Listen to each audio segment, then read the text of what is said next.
It is a pleasure here to be on a panel with three distinguished guests today. As Eugene told you, I'll just start from my right here. We have Siegfried Schabel. Siegfried is the CEO of MEC Holding, part of the Messer Group. Messer Group, a classic German Mittelstand with about €500 million in sales every year. Mr. Schabel is actually is Austrian. Yes. And was born in Salzburg, went to school in Vienna. I worked in Vienna for a couple of years, great town. And also worked for Tenneco in London, and has been CFO of the Messer Group for about 13 years and CEO since 2012. Messer Group, a diversified group specializing in cutting systems, metal welding, treatments for metal, and also a separate business in medical diagnostic machinery. Thanks, Siegfried. On my immediate left here, we have Rolf Najork. Rolf is the Chief Operating Officer of Heraeus Holding, an even broader diversified group, a technology group with about $2 billion in own sales and about $12 billion in trading sales. It's a little bit more, but it doesn't matter. Okay, sorry. It's all, born in Bergisch Gladbach, career at Ford Werke, Ford, the German unit of Ford, also a subsidiary that dealt with transmissions for Ford Autos here, Getag Ford. And in a previous life was responsible for discs and clutches in the Schaeffler Group, a large German auto supplier, one of the world's largest, if not the largest in the world at the moment. And on my, welcome. And on my immediate left, on my far left, is Dr. Joachim Hasenmaier. Dr. Hasenmaier is a member of the board of Boehringer Ingelheim, a privately owned pharmaceutical company located up the river here, a large company with about 13 billion euros in annual sales, about 3/4 of that in prescription medicines, if I'm not misspeaking. That's correct. Let's thank you, all three of you, today. So you come from different sectors. You come from, but essentially you're high-level executives in German companies of Mittelstand or above level. If we could just start with a couple general questions, and I'll try and involve you folks as much as you want, or even against your own will, I'll try and involve you. So you better head for the doors now. But why don't we start then with Joachim, okay? Joachim, just to familiarize folks here briefly, Boehringer Ingelheim, based in Germany, 13 billion in sales, but you do have an established, long-standing R&D presence in Connecticut in the United States. Is that right? Can you explain your presence there right now? Yes. Like in the pharmaceutical industry, the major market in terms of revenues and in terms of access to technology, to new science, is the United States. We have German roots, but about 20 years ago, the strategy was taken to also build an R&D presence in the United States. And so for us, I would say we have German roots, but our success as a global company depends way more on commercial and innovative success in the United States than here in Germany. And just a detailed question. The reason you're in Connecticut now is because you bought a company there, right? And built a center around that? Well, that dates way back. It's a big campus in a wonderful area. The family are hunters, and so there are some sayings that it used to be a nice hunting ground. Okay, great. Now, the point of my question being that the acquisition itself determined your presence in the United States. Well, no, Ridgefield was built from scratch. So there was a decision by the family to start a campus, and it's a real BI campus built from scratch up in Ridgefield. Okay. And it's a big one. All right. Siegfried, in 2004 and 2005, Messer began looking for an R&D presence in the United States. Can you explain why you were? Thank you. Why you were doing that, and the process you went through, and where you eventually landed? Sure. Maybe allow me one thing is we've been here for 117 years. In the US, we've started in the 50s, so a long time ago. But that was with our traditional business, that business cutting steel, also making welding products. So that's been there for a long time. But then in 2004, we started the process for our medical division, which was purely a German company. And that was very interesting because we realized we had to go closer to our customers, and we had to take the jump from being a small regional player. We wanted to be a global player. So the biggest market is in the US. You can't go, the only place you have to be in is, the first place you have to be in is the US if you talk about the medical companies, diagnostic companies. So without any knowledge of this market in the US, we started in 2004. It took us a long time. We completed the process in 2007. But we sent people over to the US. We did a complete market study. We looked at companies to acquire, or we looked at greenfield sites. And at the end, we purchased a company in 2007. Initially, it was a joint venture. We wanted to keep the owners, keep the management. We gave them a participation in the company. So we made this deal. The company was based in Irvine, in California. That's close to Los Angeles. And was very much focused on R&D processes. Most of these people were PhDs and were scientists and designed new medical devices. And when I speak to that, maybe as last comment here is on medical devices, what I mean is just so you can paint a picture in your mind is any type of diagnostic equipment that allows you to take blood or tissue samples out of your body and diagnose diseases. Those are used for blood transfusions or for analysis. If you go to the doctor, the first thing you take your big, your 18 or 22 parameter blood picture. You take your hematology test, and that'll lead you to, if you find something wrong with your blood, it'll lead you to subsequent follow-on tests. And we make the equipment that allows the big pharma companies, the big medical companies to run those tests. So that is now what we're doing in the US, and where we started 2004 and became operational in 2007.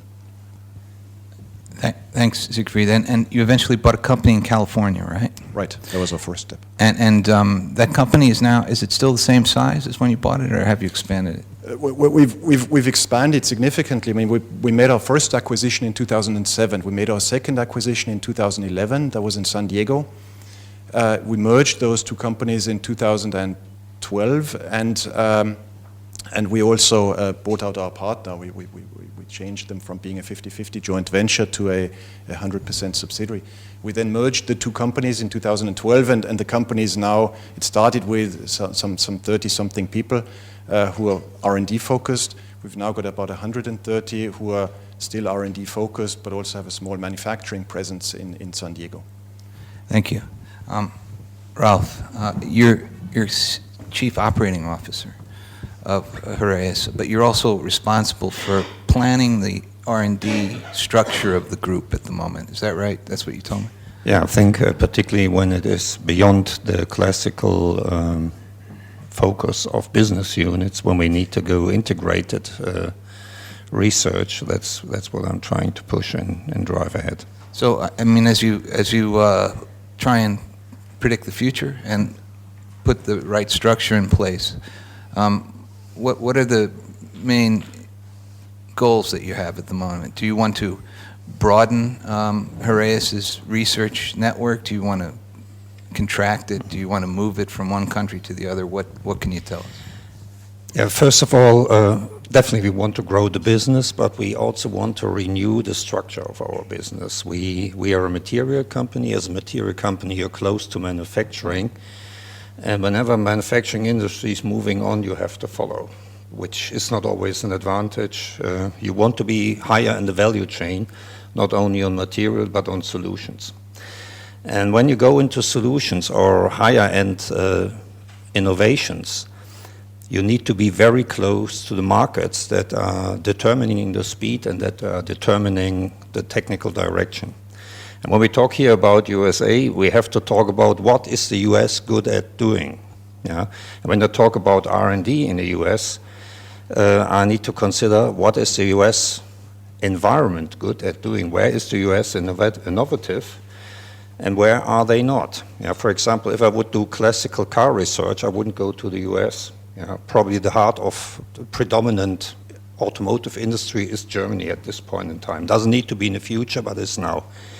When I talk about innovation in the field of social media, in the world of software, in the world of electronics, I rather be either in the Silicon Valley or in East Asia when we talk about consumer electronics. And that is what we're currently trying to do, is we're trying to set up an R&D landscape that mirrors the markets. I don't want to wait until the wisdom comes to me through my customers what the next technical trend is. I want to shape it and determine it. So I need to have an R&D presence in the market where consumers are driving the next generation of products. Only that allows me to get ahead of the market and be over competitive, to have a super competitive stand. And now coming back to the question in the US, yes, the US are driving a lot of lifestyle, they're driving a lot of customer behavior, they're driving usage of electronic systems, but predominantly usage of the whole internet. The industrial internet is an important topic in the US. So if I do anything close to that, that is why I need to be in the US. I don't need to be in the US for Italian fashion. Although you can get a good price on Italian fashion in the US. But let me ask you, just so we understand, what is Heraeus' research and development presence in the US now? Is it large, small? Is it focused in one geographic region? Or are you not there yet? Historically, we are a very decentralized company. And so we have research of individual business units. For example, we have research in the medical field in the US, which makes perfect sense. So Minnesota is basically the base of the medical component industry in the US. It makes perfect sense to be there. In some other places, we are still close to materials, and we do have predominantly application development, which is not good enough on the long run. So we need to reestablish our US footprint when it comes to R&D. And what we will have to do on top of what we're currently doing is we will have to focus a major spot of R&D activities in the US, and we're currently in the process of identifying that, where we want to be, which market we want to be. Thank you. We'll get back to that, but if I can ask Joachim, Boehringer Ingelheim has a large development center in Connecticut, right?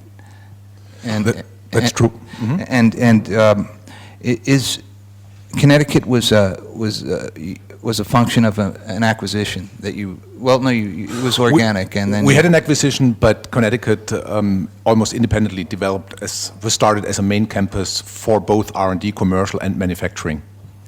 And is proximity to the end customer, did that play a role in, or is that not significant? The United States is by far the biggest pharmaceutical market in terms of value, and it's by far the market. What pharma does is we don't do basic science.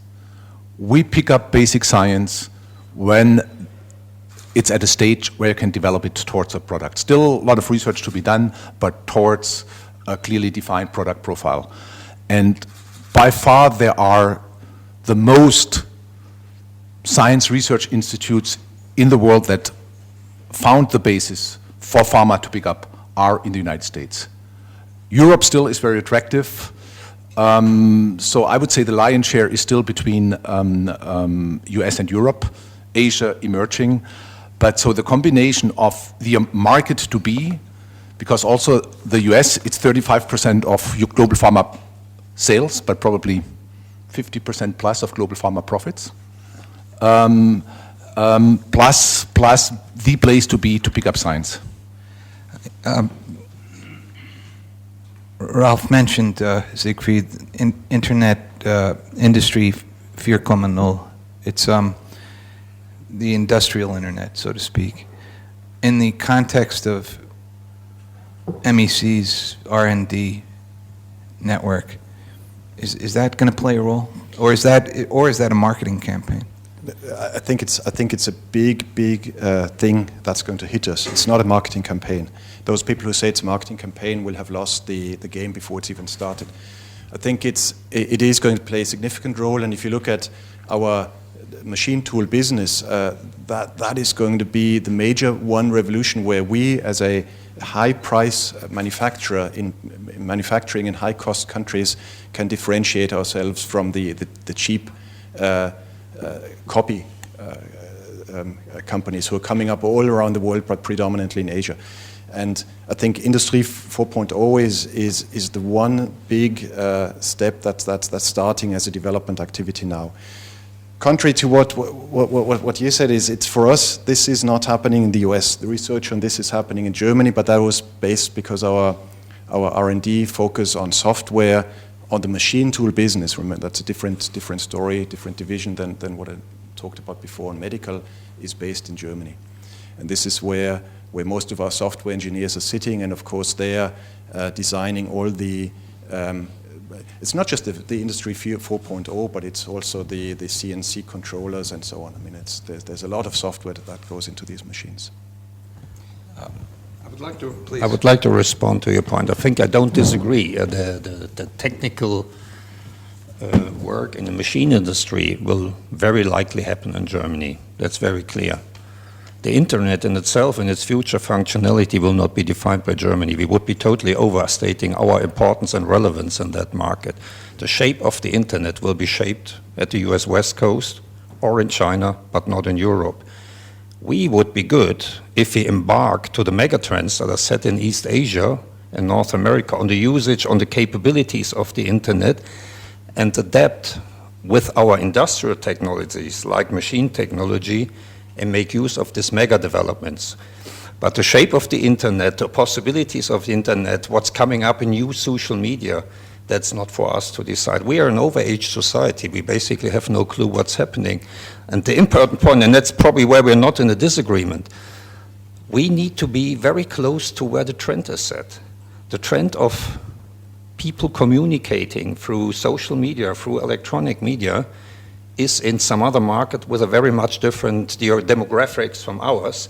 But if we are clever, and I think that's probably where you're headed as well, we are close to these markets, we get the spirits of these markets. That's why we need to have R&D in those markets, not only because we get the best specialists, we need to get the rhythm and the vibration of the market early on so we can adapt our older industries to these modern trends and keep them in good competitive shape. Joachim, in the pharmaceutical business, is Industry 4.0, is that also a significant trend, or is that largely related to industrial automation? Well, the industry is going through fundamental changes, but it's not Industry 4.0. So if you look at the manufacturing piece of R&D in terms of value added in the value chain, it's, for innovative companies, maybe 15% of the total value chain. So you have to be very efficient, you have to be very compliant, but it's not the main driver. The key trend, what's happening right now, is it's very hard to get market access for innovative molecules. Our value capture model is a patent-protected molecule.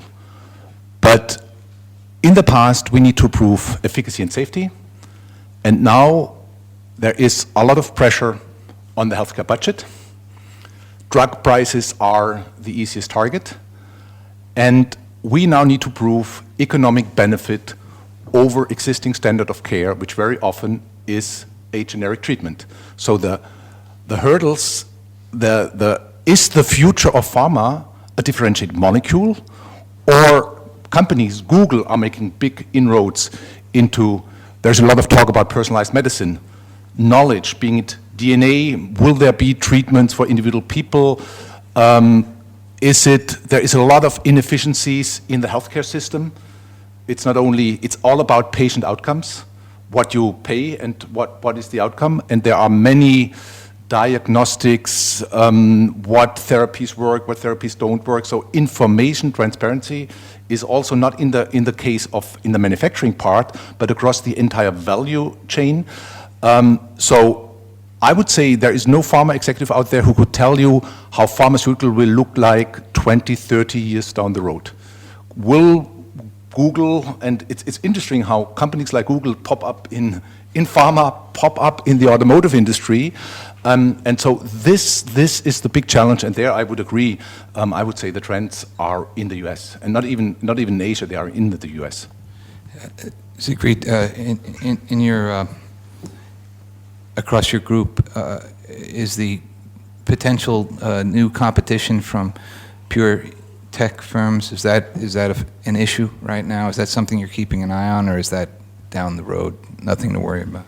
I think from the Googles of this world, it's down the road, but it can happen. I mean, we saw how Tesla took over the automotive market and how quickly that happened, and why not go into other businesses? I think if you want the saving grace for us is we're a very small niche. The niche we occupy, I think we occupy well, and then of course there are much bigger niches or bigger markets which you want to conquer first if you desire to go into these type of industries. But it can happen. It will happen. Research and development. I think, Joachim, you said it's about 20% of your turnover. Is that research and development spending at the moment? On the human pharma side, we spend 20% plus, it's between 20 and 23%. On the animal health side, we're spending about 13%. So for us to preserve our independence, our growth have to come out of internal innovation. Otherwise, we're dead. And that level of spending, has that been relatively constant over time, or is it increasing, decreasing? What is the trend? What you're seeing in the industries are two camps. One camp says return on pharma R&D invest is not attractive anymore, doesn't earn the return of capital. And we have companies buying, there's consolidation, buying and shutting down R&D, driving productivity, going for as differentiated portfolio as you can. Those are the Valiants, Actavis.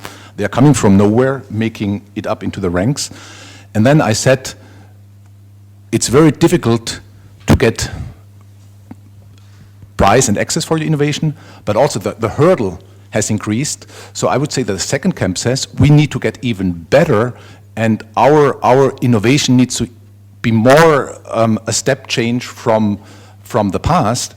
And so you will see companies who have to maintain or even increase their investment, and others go out. But what we should be focusing here is we as a company, BI, we are not a consolidator. We don't have the financial resources to consolidate. We cannot pay overpaid assets with overpaid stock. So for us, innovation is key.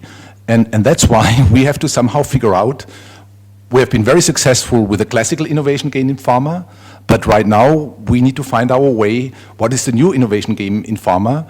We have done a lot in-house. We have to do way more outside. So there's a big change. Historically, by far our most productive site has been our Biberach site in Germany, because it's had a lot of continuity. It was not easy to start our US sites. The productivity has been way behind our German side, and there were big debates in the interim.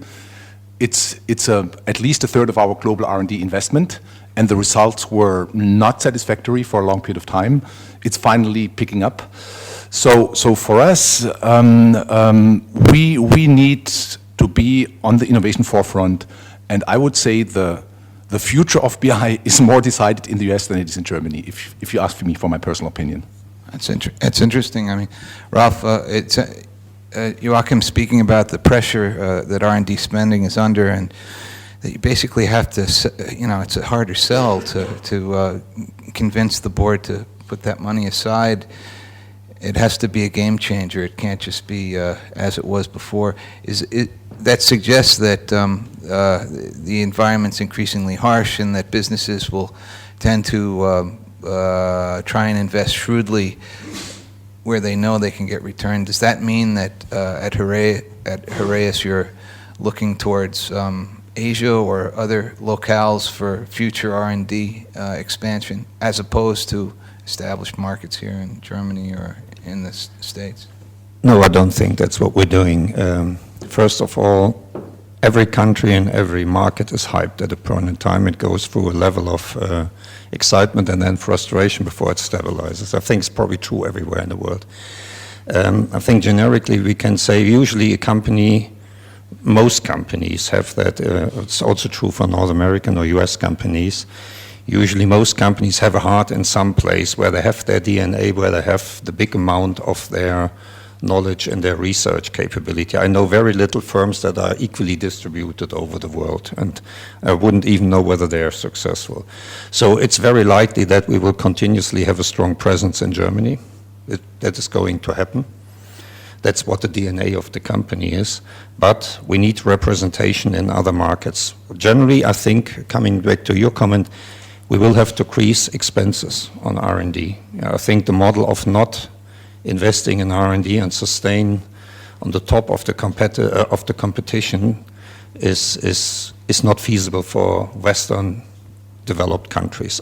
I have seen almost no example where you can be a price leader over a period of time from a Western country. So you will need innovation. And innovation means you will have to have an early identification of new topics. We are a lot, for example, in the field of electronics. And the field of electronics is changing at a speed like almost no other market, particularly when you talk about consumer electronics. Think about the mobile phones that we see. Think about the companies that have been in mobile phones over the last 20 years.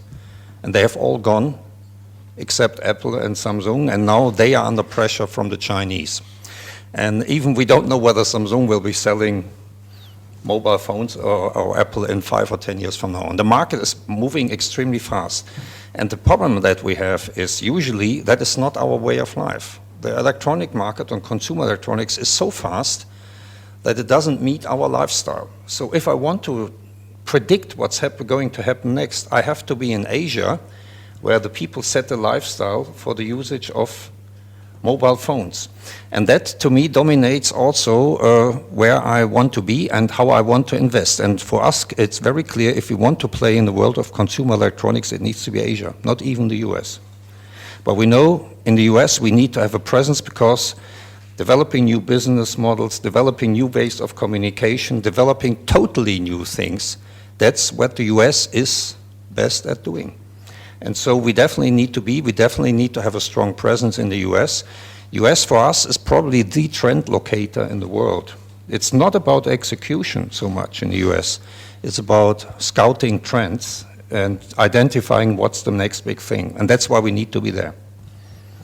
Siegfried, is that also, does that play into your decision making at MEC? Kind of with your finger on the pulse of the end customer, determining, where you need to put your resources. Is that how you approach your R&D?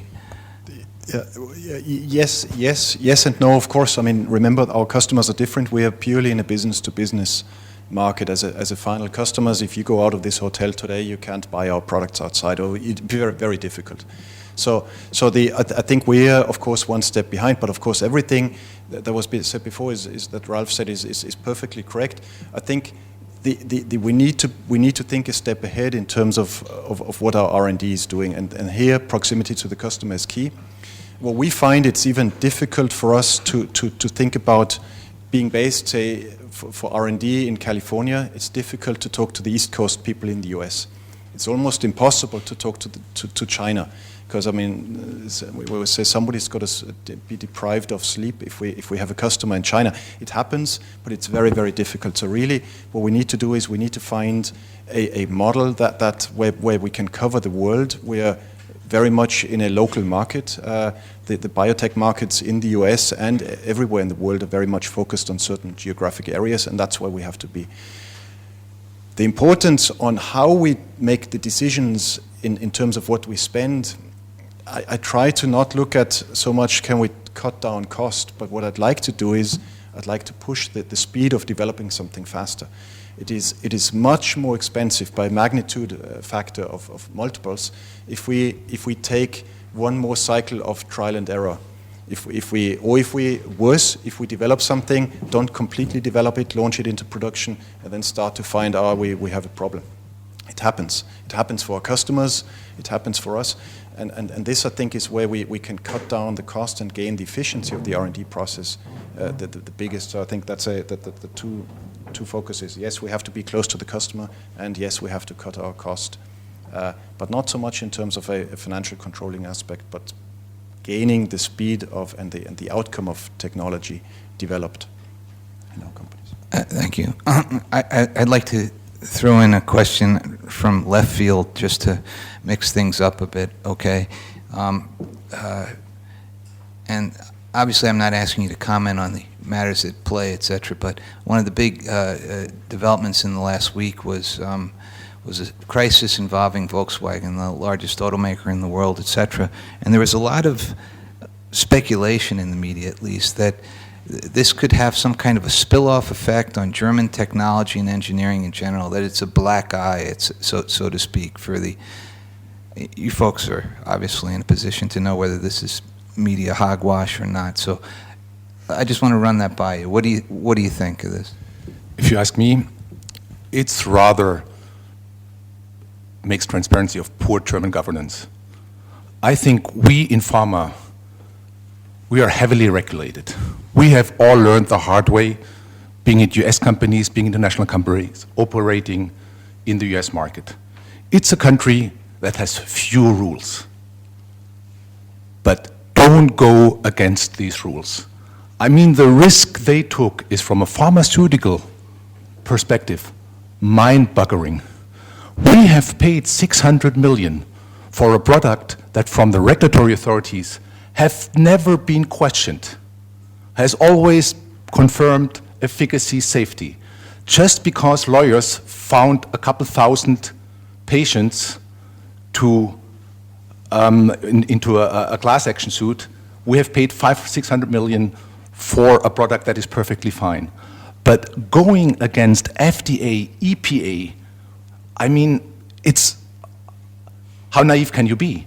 And I think there were enough people knowing in that organization what is going on, but I think the biggest topic of German industry moving forward is how we run our companies, how we motivate our employees, what corporate culture we have, how much openness. And if you ask me for the root cause, it's exactly this. The time of patriarchalic management is over. We need a new corporate culture. It's interesting. Thanks for that. You go ahead. No, please. You take a swing. Yeah, I've spent most of my life in the automotive industry, and it's a big industry. It's a highly reputative industry. Everybody looks for a scandal. They got one. It's a scandal, but for sure. I think it's illegitimate behavior. People will have to be taken to court and will get the appropriate punishment. Do we need much more regulation? I don't think so.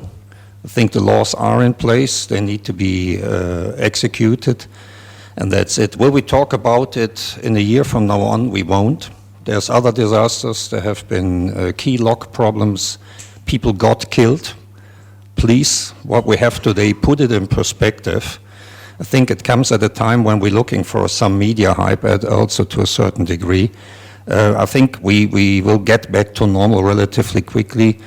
At the moment, for sure, German industry is relatively wide out in the public opinion, because we see a situation where this industry is successful. And whenever you have a successful industry, you're looking for something to criticize, because nobody likes the best in the competition. And the same is true for America. I think at the moment our discussion is very German. Yeah, we like to criticize ourselves. Would the same thing happen to another Japanese company, we would have taken it and we would have digested it. So I would really recommend that we remain a little bit cool, that we don't overstate it. The German industry in broad benefit is very strong. It's competitive. It has excellent product, reasonable prices, high quality, and that's what counts. On the judgment of the organization, maybe it's a structural problem. It's definitely a huge company. It's one of the biggest companies in the world, and those companies are very hard to manage. But I think I would recommend for us all to be cool, and deal with it in a professional manner, there will be other scandals that come up. I disagree. Siegfried, do you have an opinion you want to weigh in on this, or you want to stay away from it? I mean, like as you plan out a research network globally, is this the kind of stuff that keeps you awake at night, thinking somebody somewhere is, or what? No. If I stayed awake at night for these things, I'd miserably fail because I'd die within 2 or 3 days. I think you have to, if you've gone through this a couple of times, you have to have your trust in your people that they do things right, and you have to have the culture to allow failure. And I think that's what the difference between, say, stock market listed companies, doesn't matter whether they're listed in America or in Germany, and family-owned companies. I think the culture within our companies, our Mittelstand companies, to allow failure is there. We've never punished, but we try to learn from these type of failures. So if that type of thing happens in our company, I would hope that people speak up and say, hey, and that is where I place my trust in my organization, our people. So okay. I don't know whether that's a... No, look, sorry, like I said, it was out of left field, so I appreciate it. No, Ralf, if I extrapolate the pharmaceutical industry experience to Volkswagen, they are in a big mess on many dimensions. They have picked the wrong country on the wrong topic. We had, with our cooling system in one of our facilities, St. Joseph, it was the question of how much fluorocarbonic FCKW emission was there. And I would say the head of our site was close to moving into the prison for what we would call nothing. This is a country where you don't go against the rules, and I would say we are so proud, and that's also of Germany, we are emotionally the leader in saving this planet, emissions, but what's happening here was known to the regulators. Why does it always have to be the US to pop up? And I think they will use this to set an example. VW will survive. It will be a great opportunity to change, but it will have a huge impact on Volkswagen, and this topic will be with us for quite some time to come. I appreciate that. I had a feeling you wanted to jump in on that, so I'm glad I asked it. Another topic that's much discussed here in Germany, perhaps not as much in the States, although it involves bilateral trade, is TTIP, or the Transatlantic Trade and Investment Partnership, which from a journalistic standpoint seems to be struggling and dead. That's probably an overstatement and too negative because I'm a journalist, but there doesn't seem to be much movement. A simple question is, for your industries, is TTIP an issue? Do you care? Is that an abstract issue the media is focusing on? Or is this something that has the potential to affect your research and development decisions? Should I put something in the States or put it here in Germany or in China? Or is that really not Siegfried, do you want to try that? I'm a passionate believer that is something we need, TTIP. And I'm also passionately frustrated about our politicians because they talk about nonsense and take their time to talk about it forever. But I'm personally a passionate believer in free trade anyway. It doesn't matter whether we talk about the US or China or wherever else. And yes, it will have a big impact on where we place our factories. It'll have a big impact on how competitive we are and how our organizations are structured.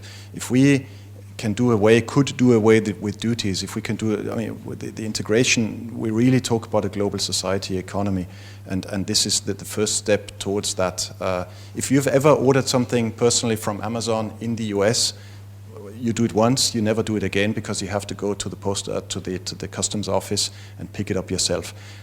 That's crazy. That is a system that's way outdated, that goes back to medieval times and has nothing to do in today's economy anymore. So I wish we can get that done fast and get that resolved as fast as possible. Yeah, for us, it won't change our R&D strategy at all. because even today we're living without TTIP and we're doing a strategy for a reason. But we are strong supporters of the idea of TTIP because we believe it will make the Western world a stronger place. And we shouldn't forget we are a Western community, we are a market, we are a community of values. We are confronted by developments all over the world where other markets are getting much more competitive. We need to embark on any competitive advantage we can generate.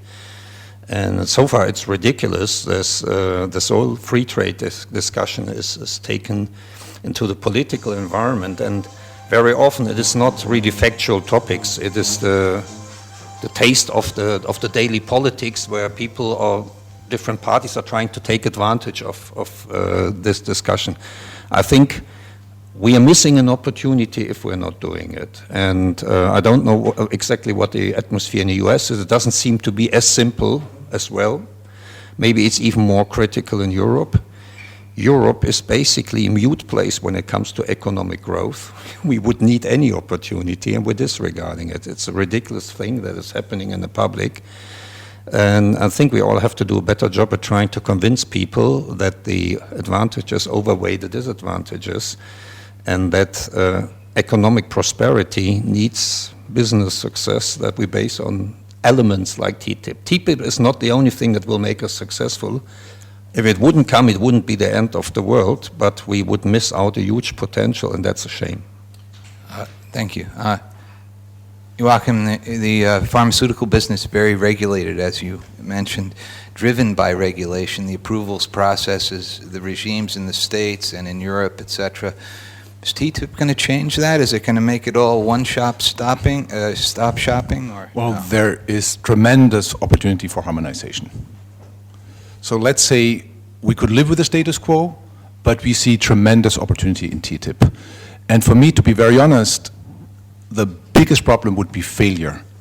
Because if the European Union and the United States don't make progress here, the United States will make progress with China, with Asia. They will be setting their common standard, and we are not involved anymore in setting those standards. We just then, if you want to be in those markets, have to obey those standards. I mean, this is a reflection, of a country that is right now very proud what it has achieved. We are the living standard in Germany is based on strong exports. I don't know, 1/4, 1/3 of the population, their salary they receive from products we export. And then we're having such a public debate that we are questioning something that is a key prerequisite for global trade and free access, and that's a partnership with a partner we're very familiar with, that is very close to it. For me, that discussion is mind-boggling and confirms that in Germany we are very anti-innovation, we are very anti-business. So I think what you see here is potential looking into the future, something very dangerous.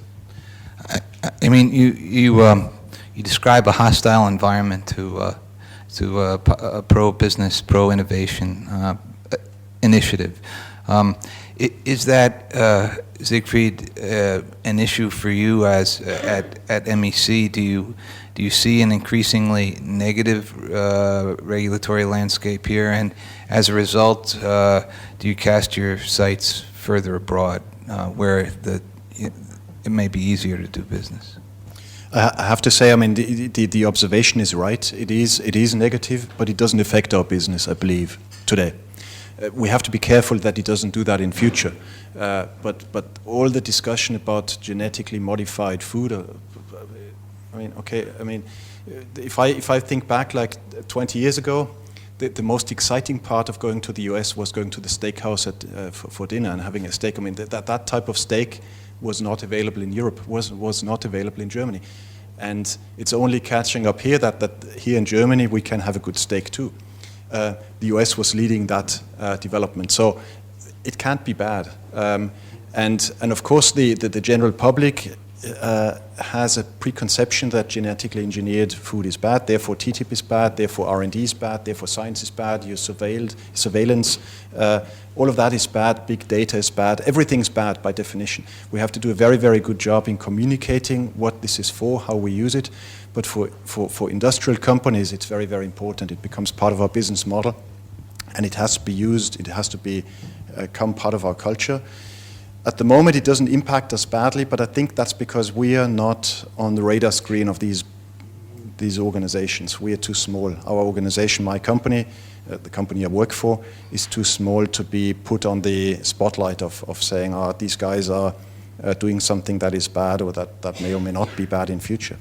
I don't think we're doing that, but for industry as a whole, we have to be very careful, and we have to have a balance between communication and accepting and using the advantages science provides to us.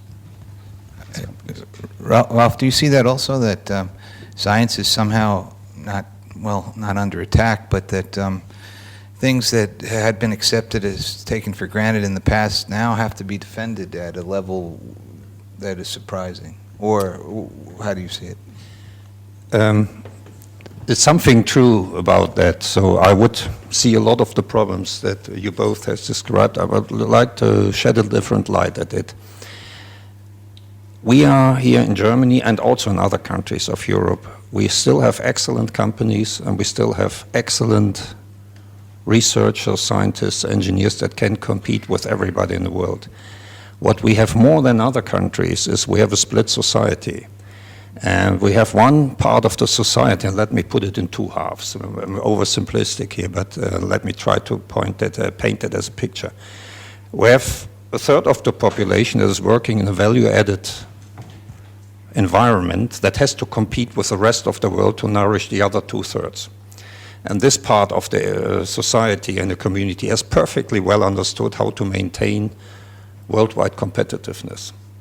And so there's a strong DNA in our society still to maintain competition, but it's probably not the bigger part of the population, and maybe not the bigger part of the voters. So we all have a job to do, to preserve that DNA of strong competitive mindset that can compete with absolutely everybody in the world. I have no doubts about that. The problem, though, is we have to re-educate the rest of the population that this is a good thing, to be competitive, to be business-orientated, to be innovative, to be strong in the worldwide economic competition. And that is a difficult job to do. That's actually, and the public opinion is about the majority opinion. Majority opinion is probably not represented by this strong group. So we have a job to do at re-educating our society, why we need it, why we need to be competitive, why we need to have the best industrial and economic and also scientific platforms. And we don't know whether that will work out well. So I think the skepticism in this panel here is justified, I guess. But I wouldn't give up at this point in time, because it only takes 3 million people more unemployed, and we have a totally different debate. So we're currently having a classical debate of a country that is well-fed, and we are all living in comfort, and we don't have existential stress at this point in time. At the very moment that this is changing, I would presume that we will get adaptations in society. But it's no reason to not give up and fight, let's say, the negative tendencies at this point in time. And now coming back to this R&D question, yes, so we hope we can turn it around. If not, we will be better globally represented with our countries, with our companies, and with our R&D. And that's also a measure to take care of the situation here in Germany. If Germany doesn't want to do research anymore, then as a German company, I have to go abroad and do it somewhere else. That's the luxury that a company has, and that they should be making use of in case things go really bad here, which I don't believe. Joachim, do you see that also, that your research and development, which is the majority you have here in Germany, is that somehow something that to be defended because the tide is pulling you outside of the country? Yeah, let me build on that. I would say we have our core R&D site in Germany for the main business, human pharma, is in Biberach. It's a very productive site that has grown over decades, and it's by far our productive sites, and we want to maintain it. The problem is in Germany if you start something new. The toughest decision in my career was starting an animal health vaccine research laboratory for Europe in Germany. We tried it in Tübingen, tried to take over the old virus institute that was sitting there in Tübingen, got into an election where this was abused, big outcry, no support from public opinion. So we went back, and my boss was telling me, put this somewhere into Eastern Europe. I can't. It was very difficult. We did our homework, and then we said, no, we go to the ideal place and put it, and we found supporters at the university and in politics in Hanover. We announced that we want to put this research center right next to the veterinary high school or university in Hanover on the campus. And I can tell you, this was an outcry. And it was most rich neighbors don't want to be disturbed, finding all kinds of arguments. The constant debate was, can you guarantee us zero risk? First of all, they were afraid that we have a large animal facility, so mainly pigs. So if we're sitting in our nice gardens, can you make sure that we're not smelling pig? But the key topic was, with what bugs are you working? And can you make sure that never ever one bug will escape from your building? And of course, if you're honest, you say, there is no 100% guarantee. Otherwise, but in the end, the risk is absolutely negligible. But I can tell you, you really need to want that, to do it. And comparing that, starting businesses in the US, new labs, whatever, especially for livestock when we are in the Midwest, I can tell you, this one experience is enough for my career. I'm happy that we have it. So if you have something in Germany, I think it will run. You will find good people. We have an international European crowd there. So we are very pleased where we are.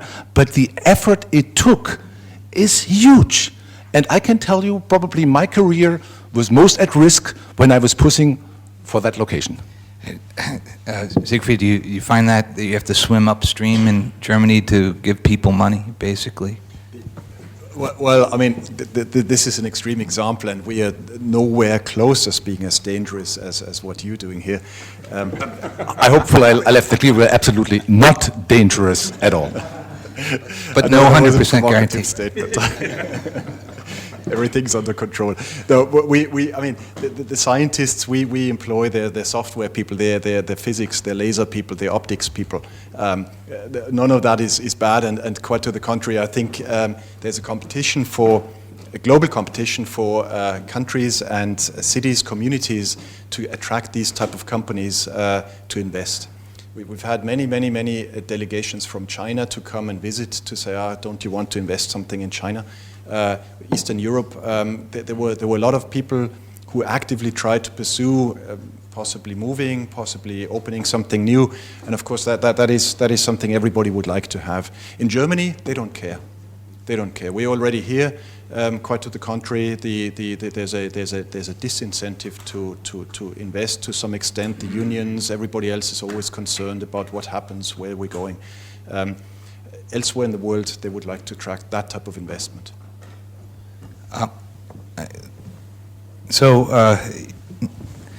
For various reasons, not an easy sell here, although you would think it would be welcome. Landscape changing macroeconomically here in Germany, also 1 million new residents coming in this year from outside of the country.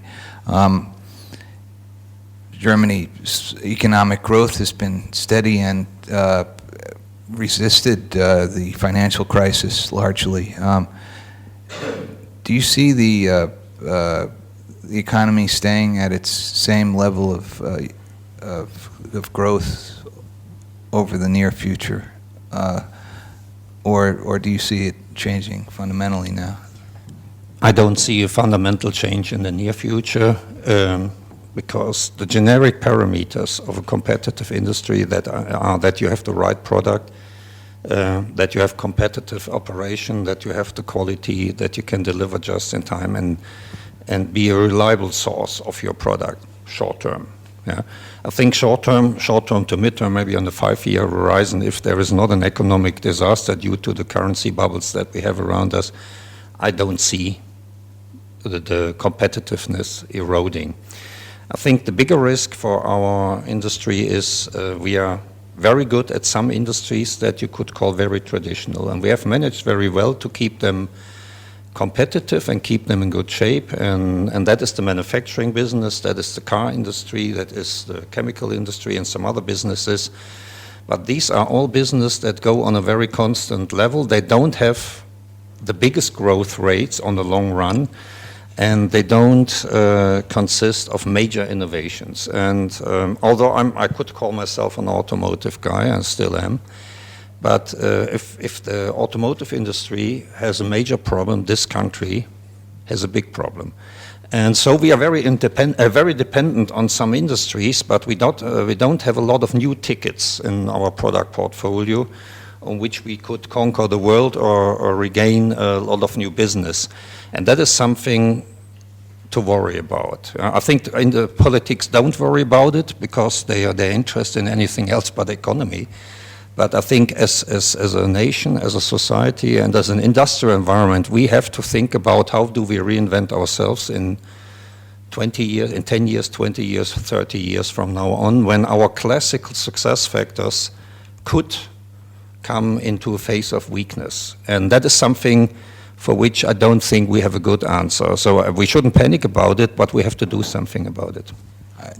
And a lot of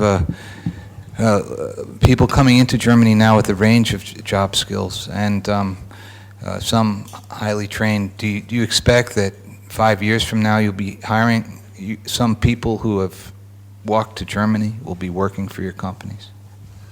Well, of course, on a local level in Ingelheim, we have an arrival camp, and you're trying to support as much as you can. But I think the key topic is, let's say, on a larger scale. And clearly, I think Germany is right now, also in a European context relative to their neighbors, in a very good state. But I think this is very dangerous. I think we're having a huge demographic challenge ahead of us. So growing in Germany with this demographic trend will be very difficult. The pharma companies have put Europe on cash. They don't see much future in Europe.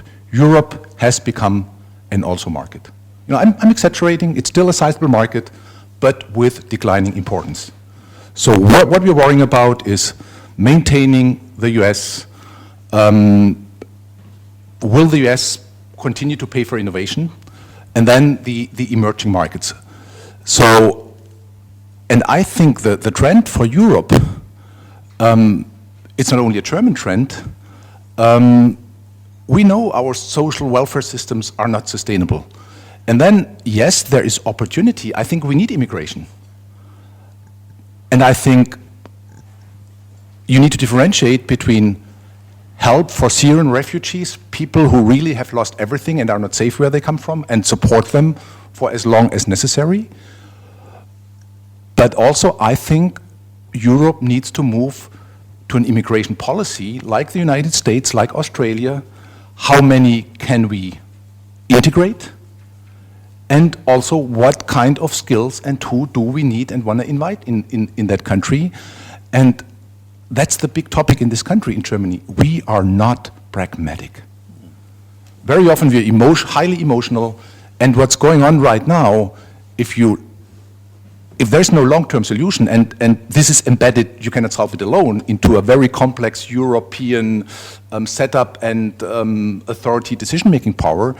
So if you ask me, we need to help in the short term, but medium term, we need a clear policy of how to integrate people from abroad. I think there is space in Europe. I think Africa is a ticking time bomb with the birth rates and population growth and the perspectives in many parts of Africa. I don't think we solve it all locally.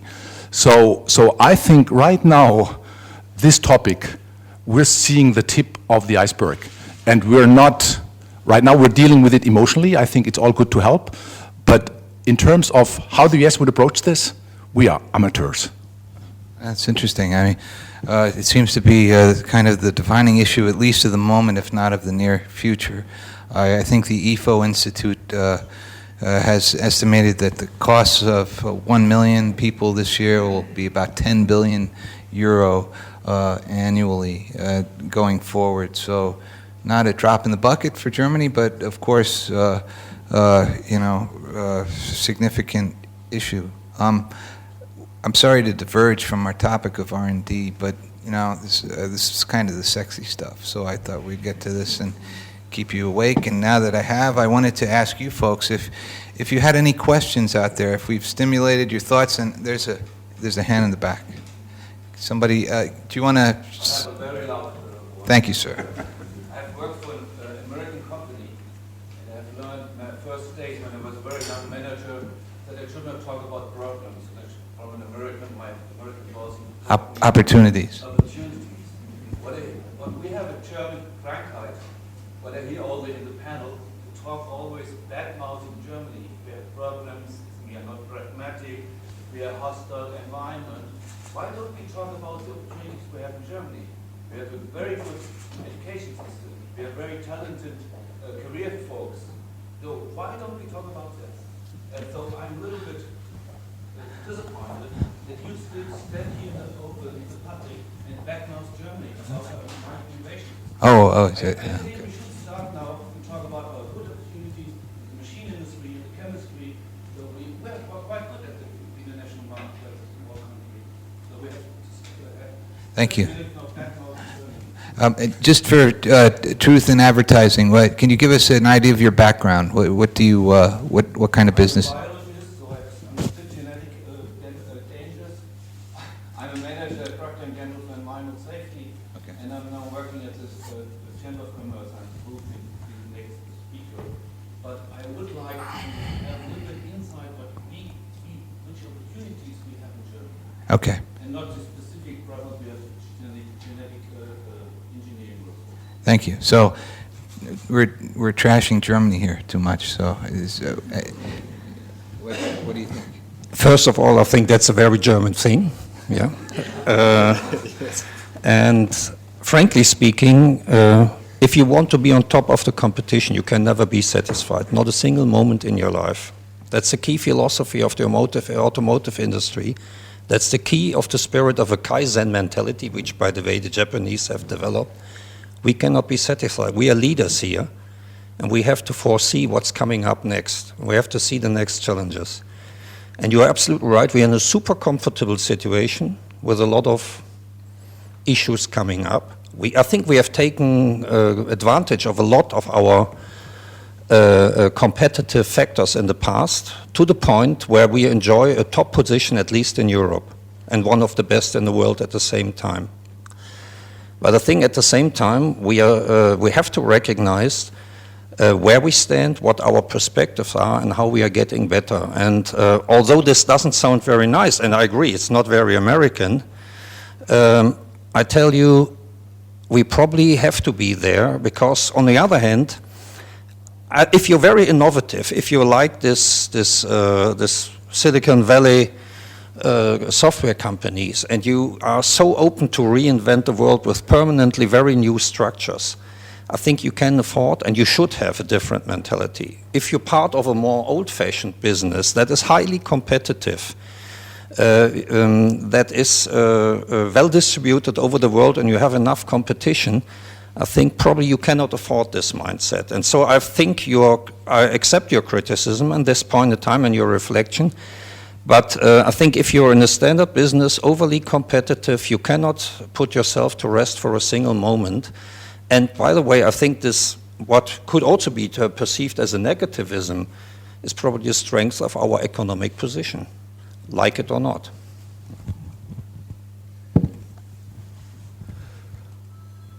No, thank you for that comment. I think where we are, we can be proud of. I think there is significant strength. My main point is my confidence in this country to adjust to change. I think for something that slowly evolves, Germany is extremely well prepared. So if we had an evolution in most of our industries of external factors, I think Germany would be the country to be. It's extremely well managed, extremely organized. But when there is disruptive change, we have a hard time to adjust. And as I said, we at Boehringer, we are very proud what we have. We want to maintain what we have. But as I explained, right now the environment in Germany of changing something fundamentally, so that experience, you know, I grew up on a German farm. I had my education paid by BAföG, by the Social Democratic government. I felt almost obligated to build that vaccine center. If we don't put that into Germany as our European headquarters, as a German company, where are we? But I can tell you it has been such a difficult experience. We were standing the first presentation, we were standing there with O.B. Weil, now Minister President of Niedersachsen, and there was a crowd of 800 people. And he just said, gentlemen, we have to get through, they want to get rid of their emotions. It was an experience I will never forget in my life. I was personally insulted as a manager, no values, you come here, you go away. It was a mind-boggling experience. And so it's not about criticizing things. I think a couple of the things are real. And I think we have to also be transparent, and I'm missing that also from the politicians. What is necessary to be successful in the future? And let's face it, it was a social democratic chancellor, Mr. Schröder, who laid the foundation to where we are. Hartz-IV. And we are already questioning that. I mean, we have tax income, it's mind-boggling, and we still have a hard time managing a balanced budget. So I would say, yes, there are many good things, but moving forward, we need to open the mind of people, and we said in Nanjing, they are building 20 bridges below the Yangtze River. We have a hard time maintaining 2 bridges across the Rhine in Mainz and Wiesbaden, and we're building pathways for bicycles. Thank you for your comment. That's interesting. I share your observation, living as an American in Germany for 20 years, that Germans criticize themselves for being too negative.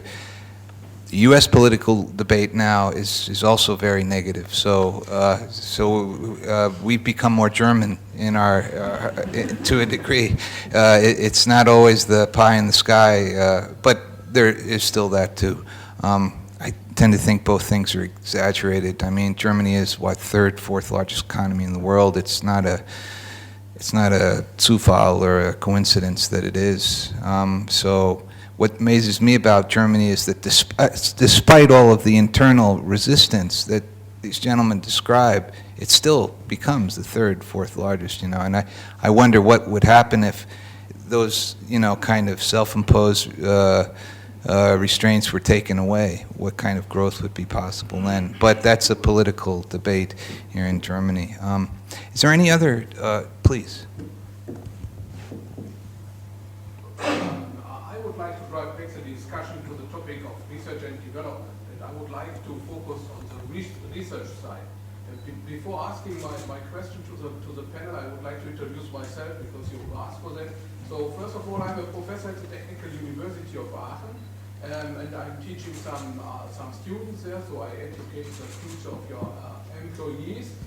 However, I earn my money in a startup company in Aachen, so we make equipment for semiconductor industry, and we do that for 30 years now. So now my question is, you are all talking about research and development. What is a strategy to incorporate universities in your industrial R&D process? I'm quite sure our universities in Germany or in Europe are quite good. Okay, there are some excellent universities in the US, but the majority of the European or German industry are much better.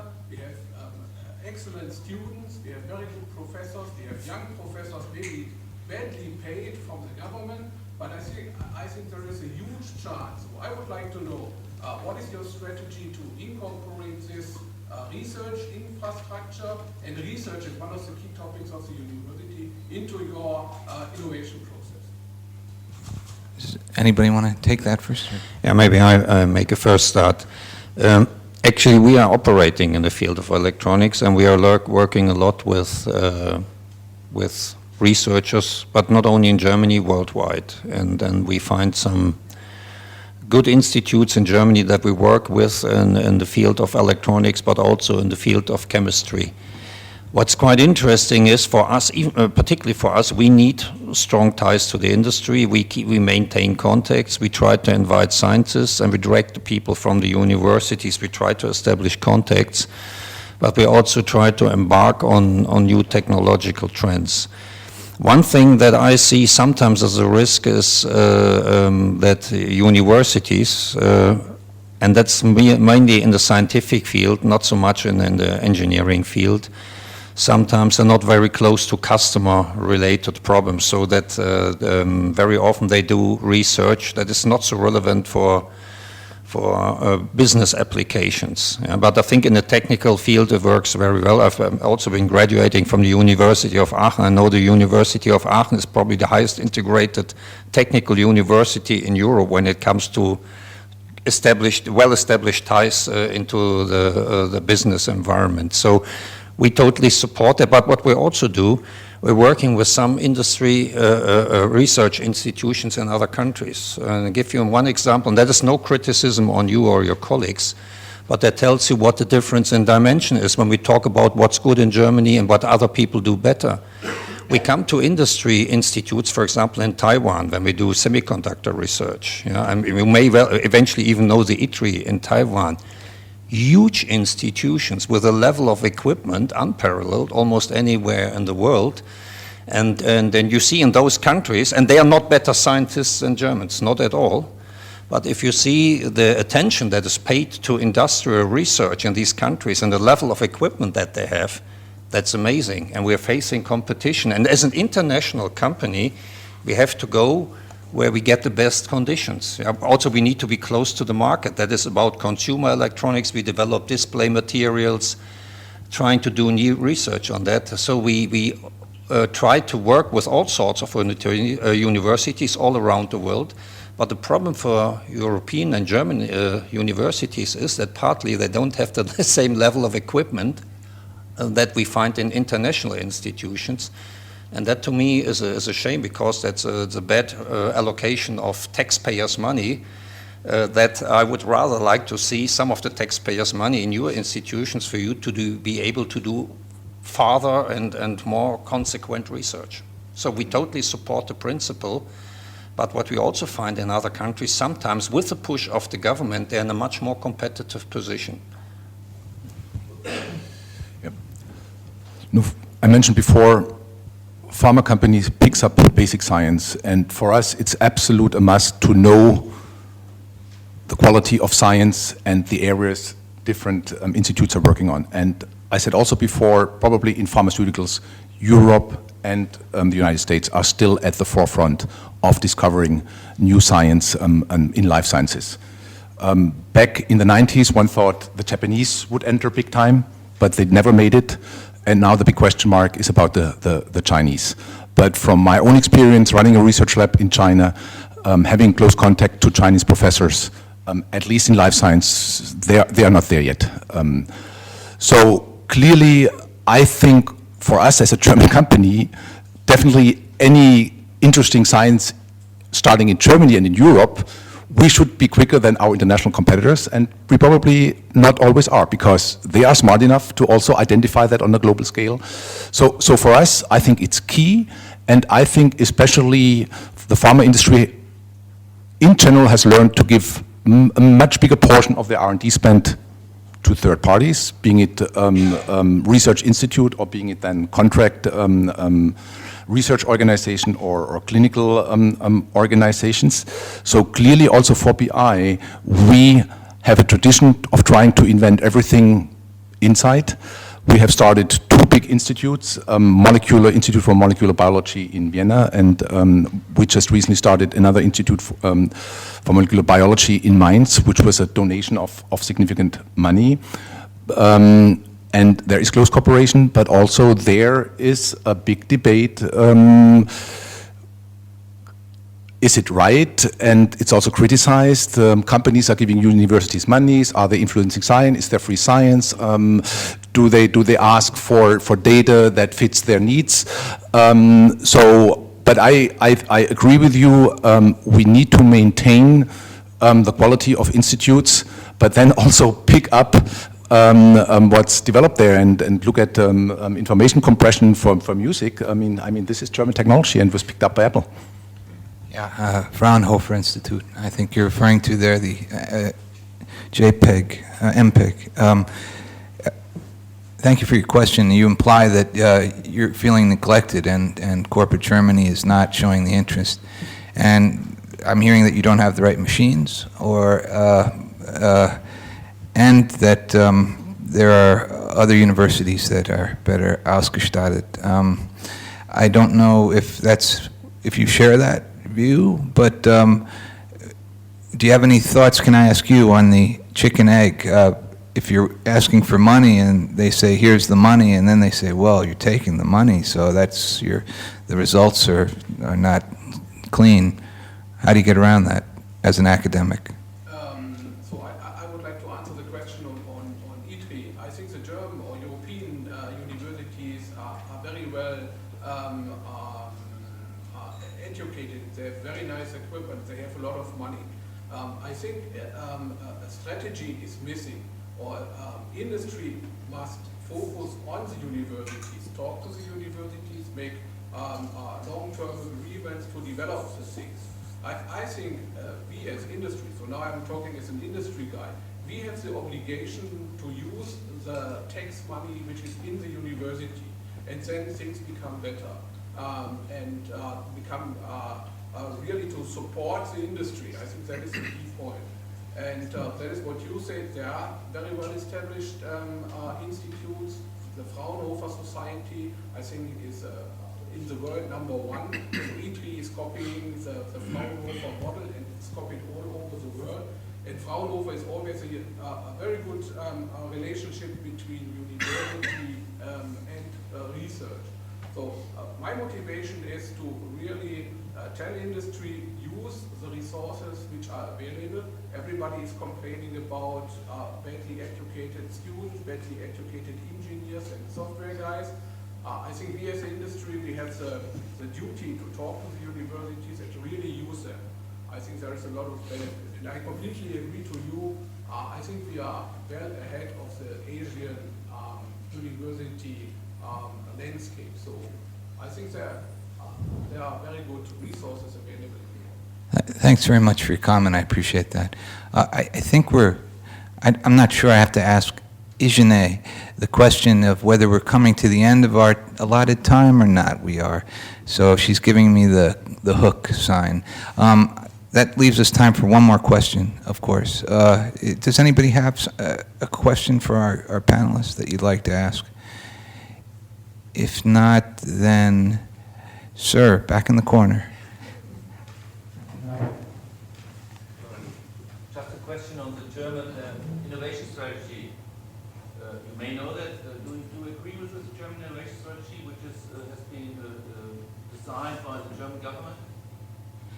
This is a government initiative to encourage innovation. Can the government channel this kind of energy, do you think? Can the government help? If you ask me, for my honest opinion, the government can provide good education, support great universities, great institutes, but for the industry, they have to create a reliable environment. And sometimes in Europe we think getting together and defining a target for certain industries, I don't believe in such campaigns. I think this is lip service, but I clearly believe in creating the environment for innovation. Thank you. I believe in Adam Smith. Okay, well, On that note, I'd like to thank my guests today, and thank you folks for your attention and your questions for us. Joachim Hasenmaier, the board member responsible for animal health and prescription drugs at Boehringer Ingelheim.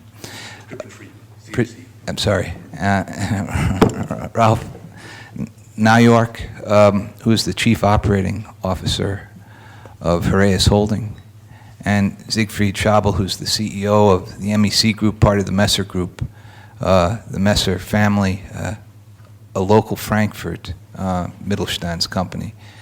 And I'm Kevin O'Brien with Handelsblatt's Global Edition. That's Handelsblatt Global, oneword.com, and you can read us every day at noon.